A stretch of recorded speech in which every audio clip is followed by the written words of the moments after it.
Olá, bem-vindos a mais uma conversa aqui com a gente. Hoje o papo é sobre algo fundamental: como a gente aprende. Olá, pois é, um tema essencial. Mais especificamente, a gente vai mergulhar na teoria da carga cognitiva.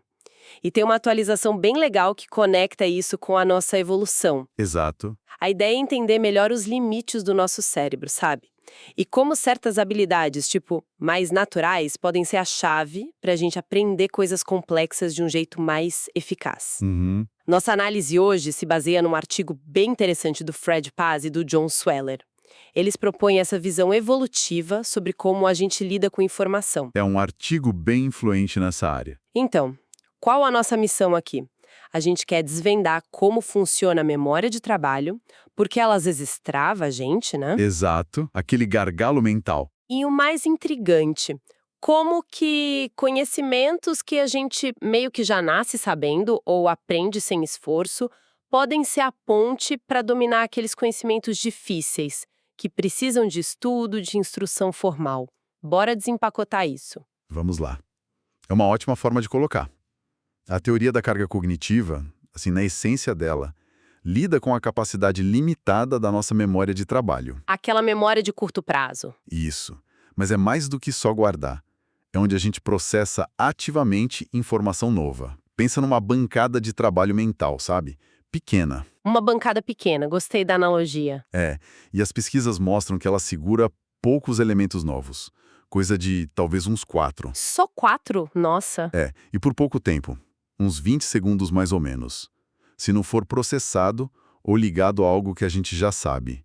Some. Ah, Por isso, tarefas que jogam muita informação nova de uma vez, elas sobrecarregam essa memória. faz todo sentido. Quem nunca sentiu a cabeça fritando tentando entender algo super novo e complexo? Aquela sensação de não caber mais nada. Exatamente, essa sensação. A bancada fica lotada. Mas então, se essa memória é tão limitada assim, como é que a gente consegue aprender coisas que parecem enormes? Tipo, sei lá, mandarim. Ou programar um computador. Boa pergunta. A chave está na interação dessa memória de trabalho com memória de longo prazo. Ah, o nosso HD interno. Isso, tipo isso. A memória de longo prazo é o nosso arquivo gigante, praticamente ilimitado. O aprendizado, na verdade, é construir o que a teoria chama de esquemas lá dentro. Esquemas? O que são exatamente? São estruturas mentais. Elas organizam e conectam várias informações soltas em um bloco só, funcional. Dá um exemplo. Claro. Pensa em aprender a dirigir. No começo, cada coisinha, pisar na embreagem, olhar o retrovisor, trocar a marcha, ocupa um espaço enorme na memória de trabalho, né? É muita coisa nova. Nossa, lembro bem disso. Com a prática, essas ações viram um esquema único, trocar de marcha. A memória de trabalho acessa isso como uma coisa só, libera espaço. Ah, entendi. E com mais prática ainda, fica automático. A gente nem pensa mais. É por isso que especialistas numa área lidam com tanta informação complexa com aparente facilidade. Eles não estão pensando em cada detalhezinho. Não. Eles acessam esquemas enormes e super bem organizados, quase sem esforço consciente. Então, um bom ensino, uma boa instrução, foca em ajudar a construir esses esquemas na memória de longo prazo. Ok, essa é a base da teoria clássica, entendi, mas aí você falou dessa atualização evolutiva. É aí que a coisa fica diferente, né? Como a evolução entra nisso? Exato. Aqui a teoria ganha uma nova dimensão, muito inspirada no trabalho do David Guerry sobre psicologia educacional evolutiva. Certo. A ideia central é: para o nosso cérebro, nem todo conhecimento é igual na hora de aprender. Existe uma diferença fundamental entre conhecimento biologicamente primário e biologicamente secundário. Primário e secundário, o que seria cada um? Conhecimento primário é aquele que a gente, como espécie, evoluiu durante milhares, milhões de anos para adquirir. Tipo, falar a nossa língua mãe, reconhecer rostos, entender o básico de interação social, andar, correr. Coisas que a gente aprende meio naturalmente. Isso. Quase sem esforço, de forma implícita, muitas vezes sem ninguém ensinar formalmente. E o ponto crucial, geralmente sem pesar muito na memória de trabalho. Faz sentido. Já o conhecimento secundário são coisas importantes para a nossa cultura, para a sociedade, mas que não tivemos tempo evolutivo para desenvolver uma aptidão natural para elas. Tipo o quê? Ler, escrever, Exatamente. ler, escrever, matemática avançada, física, química, história, conceitos científicos abstratos. É aqui que a limitação da memória de trabalho vira um problemão. Para essas coisas, a gente precisa de instrução clara, de esforço consciente, de prática. É onde a teoria da carga cognitiva tradicionalmente foca. Como facilitar o aprendizado dessas coisas difíceis. Entendi. Então, a grande sacada virada de chave é pensar: será que a gente pode usar essas habilidades primárias que são baratas para o cérebro como um tipo de andaime, uma ajuda para construir o conhecimento secundário, que é o caro? Precisamente essa é a ideia. Usar o que o cérebro faz bem e sem esforço para ajudar a construir o que é cognitivamente custoso. E o artigo do Paz e o Sweller explora alguns exemplos de como isso poderia funcionar. Legal. Um desses exemplos que me chamou a atenção no artigo foi a colaboração. Aprender em grupo.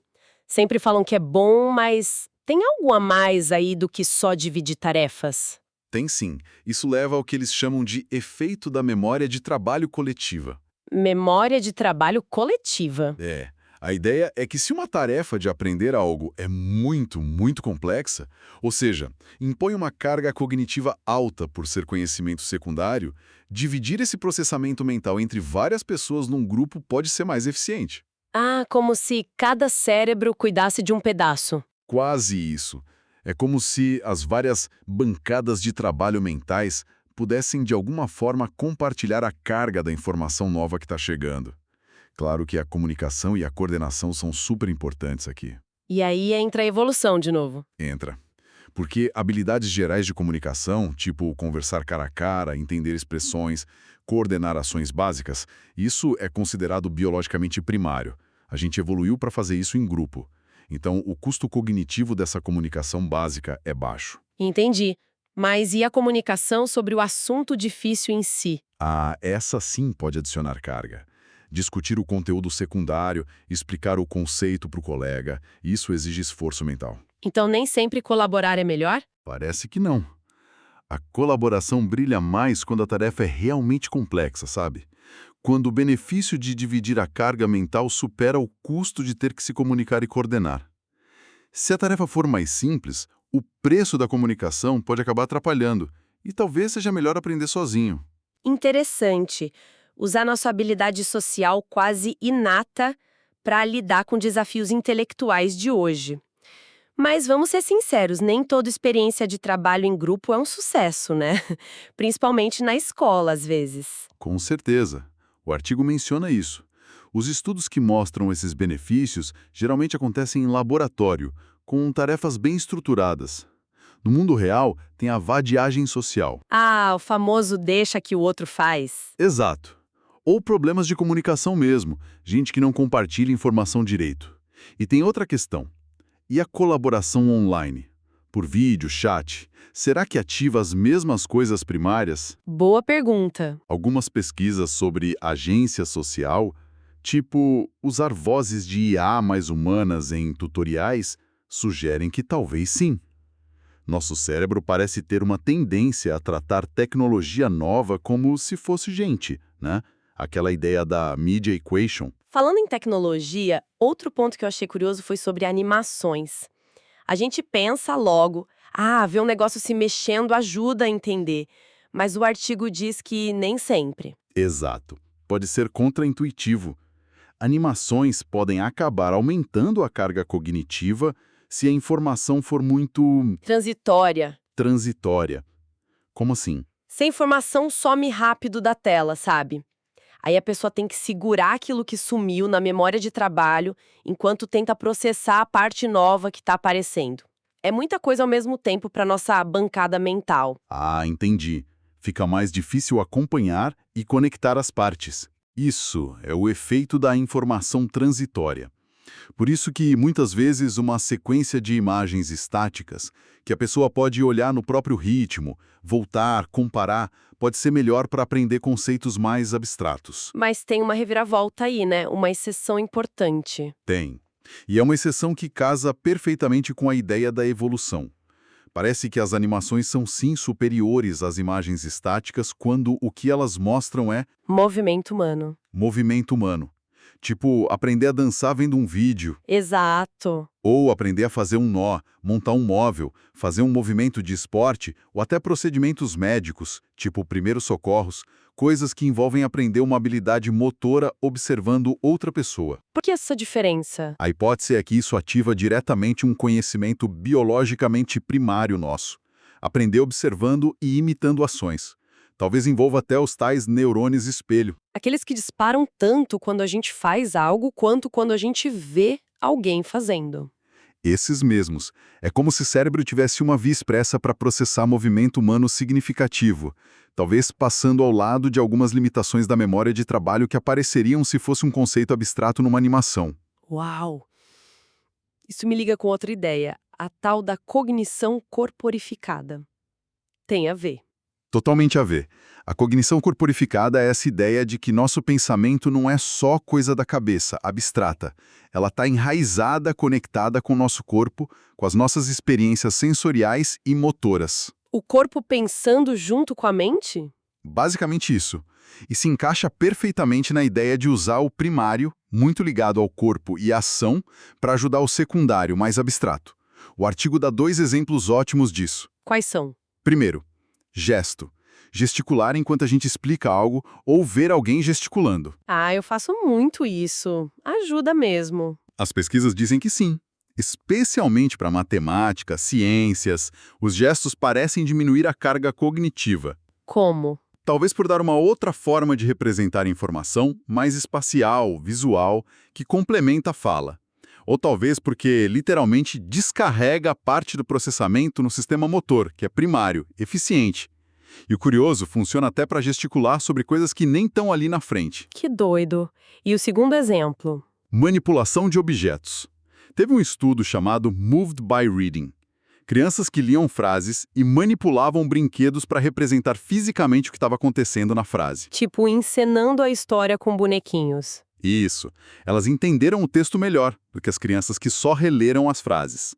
Ou seja, conectar a leitura secundária com a ação física primária ajudou. E olha que interessante, num outro estudo, manipular imagens virtuais desses objetos no computador teve um efeito parecido.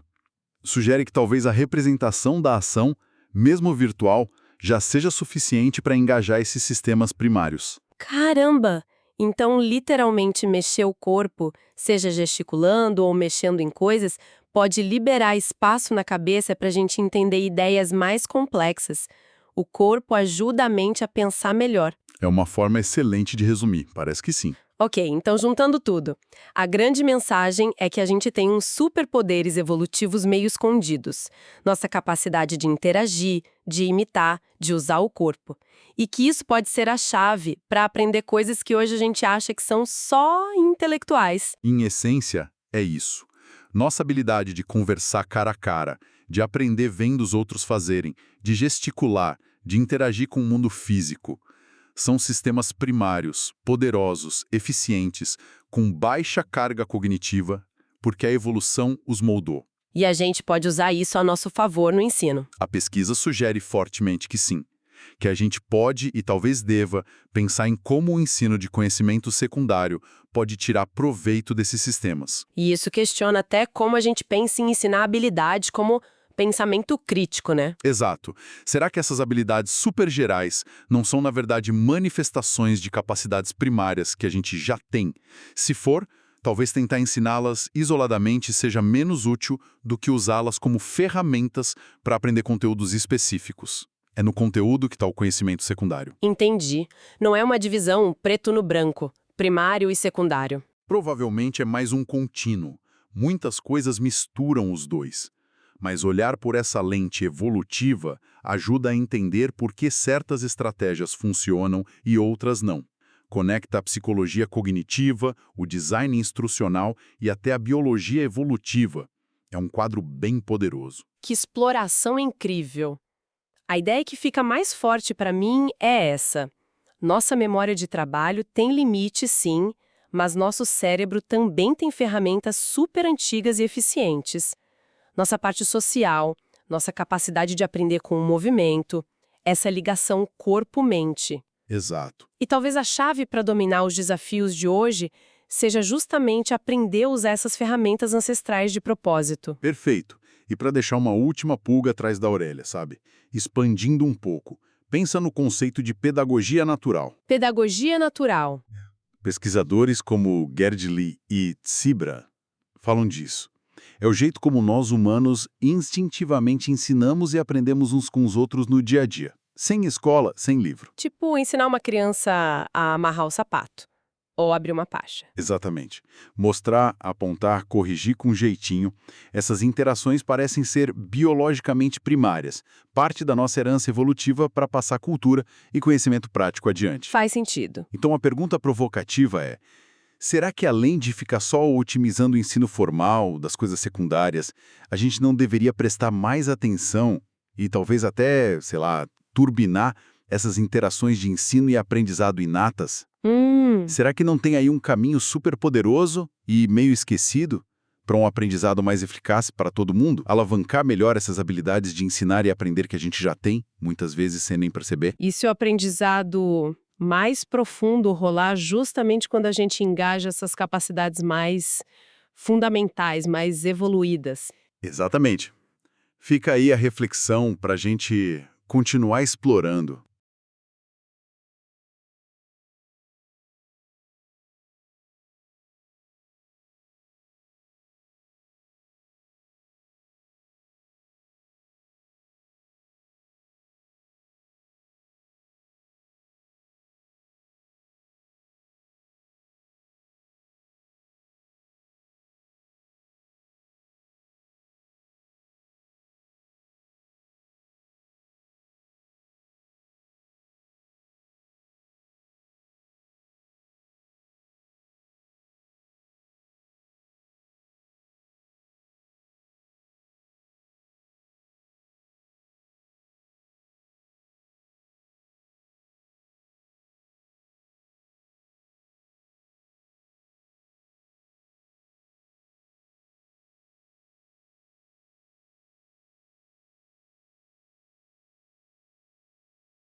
De metacognição.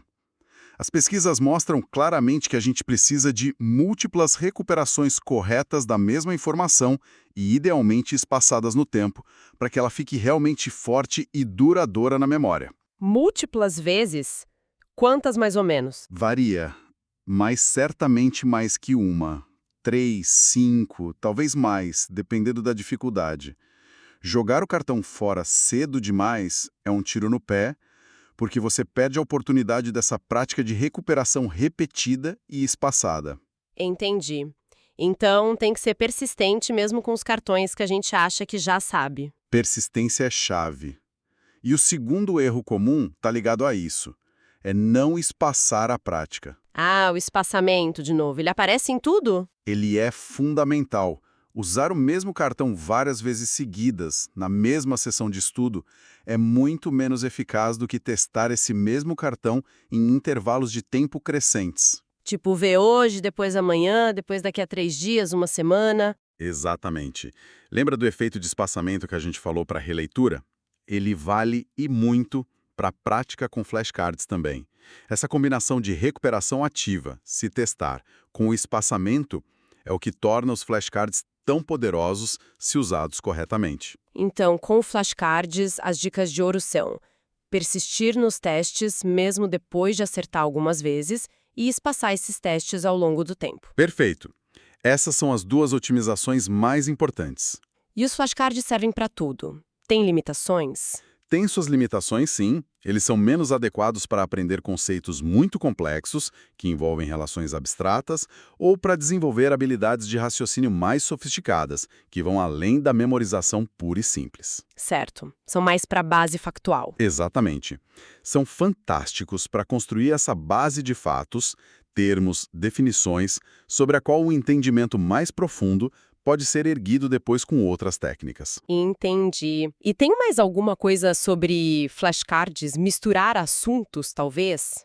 Ah, boa pergunta. A pesquisa sobre misturar cartões de diferentes assuntos na mesma sessão de estudo, o que chamam de intercalação, especificamente com flashcards, ainda não chegou a uma conclusão muito definitiva sobre os benefícios. Ué, mas intercalar não é bom? É bom para muitas outras formas de aprendizado, sim, mas para flashcards especificamente, os estudos ainda são um pouco inconclusivos se misturar cartões de matérias diferentes traz uma vantagem extra significativa em comparação com estudar um bloco de cada vez. É uma área que ainda precisa de mais pesquisa. Interessante. Bom saber. É. Ok, então fizemos um belo passeio por essas 5 estratégias super populares. Deixa eu ver se eu consigo recapitular a ideia geral. Vamos lá. As técnicas mais comuns, tipo reler ou marcar texto, podem ser meio traiçoeiras, né? Elas dão uma falsa sensação de aprendizado, a tal da ilusão de fluência, ou acabam sendo usadas de um jeito muito passivo, sem muito esforço mental. Exato. Essa é a armadilha principal da popularidade delas. São fáceis, dão sensação de progresso, mas nem sempre entregam um aprendizado duradouro do jeito que são usadas. Mas a boa notícia é que todas elas podem ser turbinadas, otimizadas. Isso. Nenhuma delas precisa ser jogada fora completamente. Todas têm um jeito de serem usadas de forma mais eficaz. E é interessante como alguns temas, alguns princípios ficam se repetindo, né? Muito. Fica bem claro quais são os pilares de um estudo mais eficiente. Quais você destacaria? Bom, primeiro, a importância de incorporar a prática de recuperação, o ato de se testar, na rotina. Seja tentando lembrar antes de reler, seja usando flashcards corretamente, seja usando esquema para se testar. Certo. Testar, testar, testar. Segundo, o espaçamento. Espaçar as releituras, espaçar a revisão das anotações, espaçar a prática com os flashcards. Não concentrar tudo de uma vez. Espaçamento é chave para a memória de longo prazo. Fundamental. Terceiro, o valor de processar informação de forma ativa e generativa. Ou seja, não ser um receptor passivo. Usar as próprias palavras nas anotações, selecionar com critério que marcar ou esquematizar. Fazer o cérebro trabalhar. Exatamente. Quarto, a necessidade de desenvolver a consciência sobre o próprio aprendizado, a metacognição, saber o que você sabe e principalmente o que você não sabe, para poder focar seus esforços. Para não se enganar com a facilidade aparente. Isso. E por último, em alguns casos, como na marcação e na esquematização feita pelo próprio estudante, fica clara a importância de receber treino e orientação específicos para aprender a usar a técnica direito. Uau, são muitos pontos importantes que se conectam. Sim, eles formam um conjunto de princípios bem robusto. E vale notar que a eficácia também pode variar, né? Algumas técnicas, como flashcards, são melhores para fatos. Outras, se otimizadas, podem ajudar mais na compreensão e aplicação. Faz sentido. Ou seja, não é preciso jogar fora o que a gente já faz, mas talvez ajustar, refinar essas técnicas que já são familiares, incorporando esses princípios que a ciência aponta. É isso? Eu acho que essa é talvez a mensagem mais prática e realista que emerge dessas fontes todas. Em vez de tentar uma mudança radical para um método totalmente novo, que pode parecer estranho, difícil, ou que a pessoa não vai conseguir manter. Que gera mais ansiedade ainda. Exato. Otimizar as estratégias que a pessoa já usa e com as quais ela se sente mais confortável, incorporando aos poucos princípios como recuperação ativa, espaçamento. Isso pode ser um caminho mais suave, mais sustentável e com ótimos resultados para muita gente. Adorei essa perspectiva. Otimizar o que já existe. É um bom ponto de partida. E para a gente fechar nossa conversa, fica uma provocação, uma reflexão que o próprio material sugere no final. Qual seria? E a combinação dessas estratégias? A gente falou de cada uma delas e como otimizar, mas na vida real, a gente mistura tudo, né? Com certeza. Na marcação seletiva, nas anotações generativas e sempre revisadas, nos esquemas bem estruturados, prontos ou bem feitos, e nos flashcards usados com persistência e espaçamento. Como seria a mistura ideal e personalizada para cada pessoa? Boa pergunta. Como montar o seu próprio combo de estudo poderoso usando o melhor de cada técnica otimizada? É uma ótima pergunta para cada pessoa se fazer e explorar. Não existe uma receita única, né? Imagino que não. Vai depender muito do material que está sendo estudado, é mais factual, mais conceitual, do objetivo do aprendizado, é para uma prova amanhã, é para a vida, e do próprio estilo e preferências de cada um. Certo. Mas talvez, sei lá, começar com uma leitura geral, depois fazer anotações generativas dos conceitos principais, usar flashcards para os termos e fatos essenciais que precisam ser decorados, e talvez um esquema para visualizar a estrutura geral e revisar periodicamente. Pode ser um caminho. Integrar as técnicas de forma inteligente. Exatamente. Usar cada ferramenta otimizada para aquilo que ela faz de melhor, de forma combinada e espaçada. Fica aí a reflexão, então, para quem nos ouve. Como montar o seu próprio sistema de estudo eficaz? É um excelente desafio individual. Foi uma ótima análise aprofundada dessas fontes sobre estratégias de estudo. Muito obrigada por compartilhar esses insights. Esperemos que tenha sido útil para todo mundo. Eu que agradeço a conversa, espero que ajude. Agradecemos por nos acompanhar nesta exploração. Até a próxima!